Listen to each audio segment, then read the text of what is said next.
Salam dostlar. Bugün sizlerle Mr. Beast şokolatı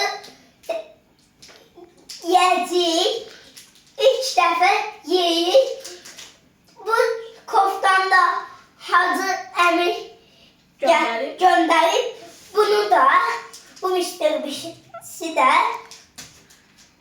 Hacı Əmi çox sağ olsun. Və biz bu şokolatı indi açacağıq. Dadına baxmaq üçün.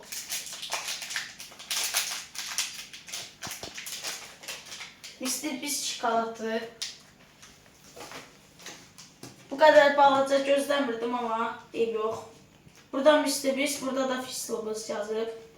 Səs testi. Səs çıxmadı. yiyəm.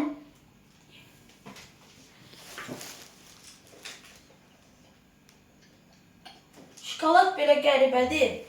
Normal şokolad kimi gəlir dadı, amma ərimir. Biraz qəribədir. Sağ olun dostlar.